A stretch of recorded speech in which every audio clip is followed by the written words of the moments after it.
I want to give a big shout out to all my patrons, my Wildlings, my Night's Watch, and my high tier patrons, my Kingsguard, which are Brendan, Scott, Oscar, Stuart, Pat, Ikaika, and Amanda. Thank you all so much. You're the best.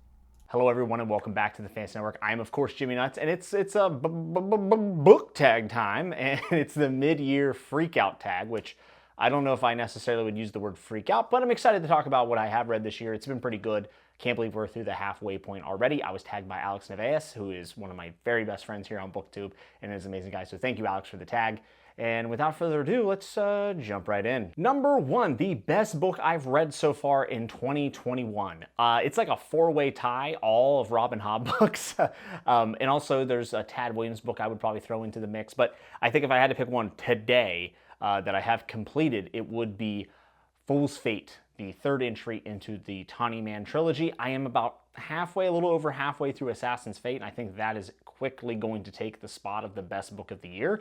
But as of now, I would say Fool's Fate delivered on a lot of emotional moments and a lot of tie-ins into Farseer, into Live Ship that just made those reading experience even more rich, and I was already really high on those as it was. So I think it's a pretty easy pick, even though there's some stiff competition. Number two, what is the best sequel I've read in 2021? This one's a no-brainer. It was actually my book of the year up until I read some more into the series. And yes, it is again Rob and Hobb.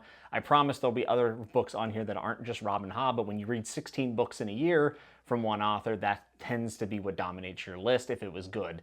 And the best sequel I've read this year is Royal Assassin. I think it's one of the best books I've ever read in my life.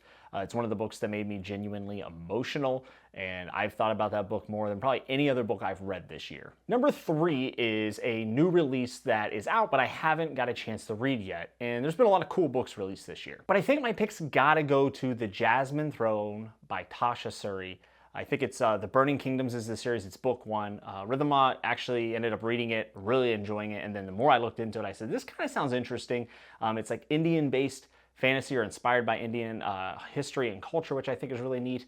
And there's like a captured princess. And it just caught my eye as soon as I read the synopsis. I actually read like the first page or two when I was in the Barnes & Noble and ended up picking it up because I thought it sounded really good. And I think I'm going to end up not getting to that this year, but I'm hoping to maybe in middle of 2022. Number four is the most anticipated release for the second half of the year, and this is far and away the winner, and that is The Wisdom of Crowds by Joe Abercrombie. It is the final entry in the Age of Madness trilogy. I loved A Little Hatred and A Trouble with Peace. The Trouble with Peace was really close to winning my book of the year last year. I just absolutely loved everything that Joe gave us in that book, and he has a chance to really wrap up something special here. I have found the sequel trilogy to be a lot more well-rounded, better written. Overall, everything just executed just better than the first trilogy, and that's saying a lot because I love First Law trilogy. Some of the characters that I would put in my top 10 for sure. I think the characters in the new trilogy are maybe even better. I know that might be a hot take. I don't know, but with the third book, Wisdom of Crowds, I think Joe Abercrombie has an opportunity to really solidify himself as a master of the genre, which I already think he is. But the fact that he's going to be capping off with book 10 in First Law and then the final book in a trilogy, it's a big moment for him as an author, and it's going to be pretty cool for us fans as well. I have really, really high hopes for that. Number five, the biggest disappointment. I've been pretty lucky. I haven't had a lot of disappointments this year. I think a lot of people watching this since my last review just came out probably think it's going to be Dragon Keeper by Rob and Hobb. But to be honest with you, I was kind of expecting Rainwild Chronicles to be a hit or miss. The book I'm going to pick for biggest disappointment of the year is The Fires of Heaven by Robert Jordan, book 5 in the Wheel of Time. Wheel of Time is just one of those things that's been very mixed bag for me. As everybody knows, if you watch the channel, I really enjoyed books 1 and 2 a lot. I think I actually enjoyed book 1 more than most people, but I just haven't caught that magic back from books 1 and 2 yet. It's not that I think the books are inherently terrible or anything like that, but there are certain things that grate me a lot. And in book 5, a lot of people were telling me, well, even though book 4 wasn't the home run with me, as it seems to be with a lot of the fandom, people said, well, book 5 will catch you. I think the reason why The Fires have been such a disappointment for me, though, is because I really liked some of the stuff in the book. It was just that something happened towards the end that I thought was just meh, and it ended up just leaving a bad taste in my mouth by the time I closed the last page. So for me, that would be the biggest disappointment of the year. It's not to say that I'm DNFing Wheel of Time. I don't know when I'll get back to it, but eventually I'll finish it. On a more positive note, what's the biggest surprise this year? The biggest surprise is actually The War of the Flowers by Tad Williams. And it's solely for the fact that I know I love Tad, right? And The War of the Flowers is not part of Ostenard. It's not part of Otherland. It's really one of his only standalones, and it is an urban portal fantasy, which has never been really up my alley. It's not something I seek out. And I took a gamble on it so I could do a read along with Chris Bookscaldron and Andy Smith, and it turned out to be awesome. It turned out to be wonderful. I think it's my favorite standalone fantasy I've ever read. Tad Williams' writing is exquisite in it, in my opinion. I will say the prose is much different than Memory, Sorrow, and Thorn, but I still felt him hitting all of those moments and picking, the right words for the right times. It's just things that Tad does that makes him an excellent author. So The War of the Flowers is probably the biggest surprise for me, and it's one that I've been talking about a lot to people who will listen. Just something, in a niche of the genre I don't necessarily love, and I wasn't sure how I'd feel about Tad's work outside of Memory, Sorrow, and Thorn. Turns out he's just awesome. Lucky number 7 is favorite new author. To me, is new Robin Hobb. That's pretty obvious. I think she's, one of the best. I think she's amazing. I'll save all the gushing for Robin Hobb when I finish Realm of the Elderlings, which will be very, very soon, and I'll probably do a wrap-up video for that and explain why I think Robin Hobb's so special. But just know that the answer is Robin Hobb. Number 8, newest fictional crush. What the fuck? Number 9, favorite new character. Whew, there's a lot of competition here, quite a bit. I'm a character-driven reader, so everything I read generally has pretty good characters, but for me, it's my boy Fitz. I love Fitz Chivalry. I am so attached to him. I see things through his lens for thousands upon thousands upon thousands of pages, and he's just grown near and dear to my heart. Might be my favorite fantasy character of all time at this point, and it's funny because his only competition this year has probably been The Fool and Night Ice and Shade and all these people, but I wouldn't even know who they were if it wasn't for Fitz.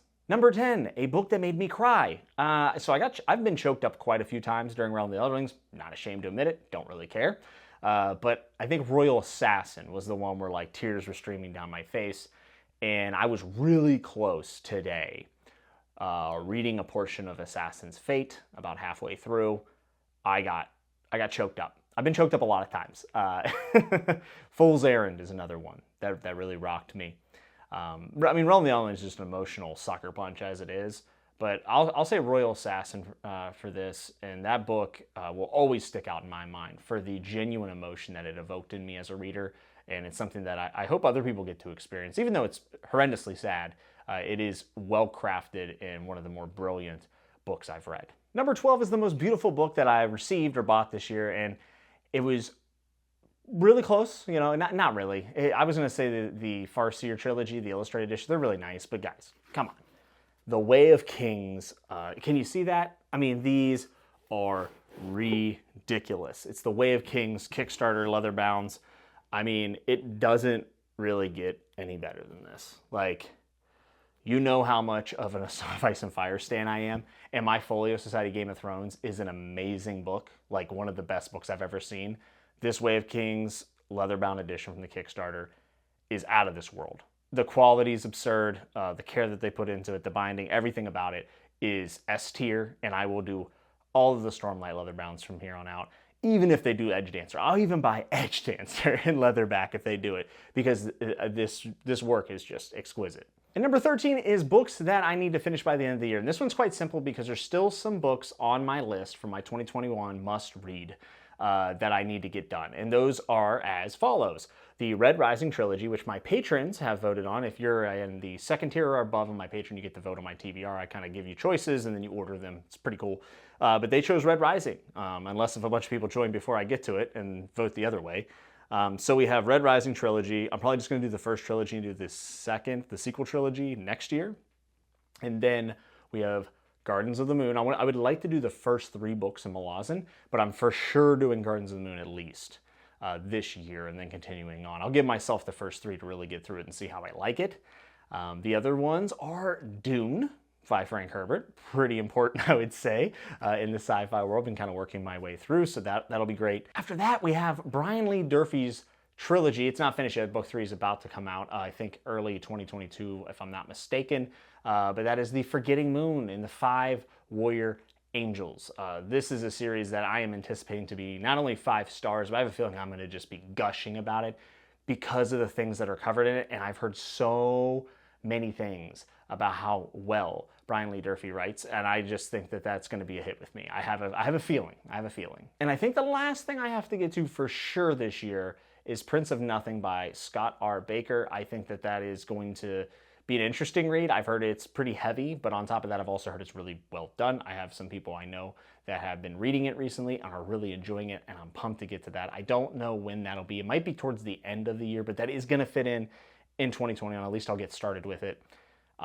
And the other one I was supposed to do, and I kind of want to just put it out there, I don't think anyone's asked me about it, but The Steel Remains by Richard K. Morgan is actually going to get bumped because I've been told that I need to read all of Altered Carbon before I read that, and I want to do that series its justice, so I'm going to wait. I thought I was going to be reading 3 books, not 6, so it got bumped probably till next year or the year after that.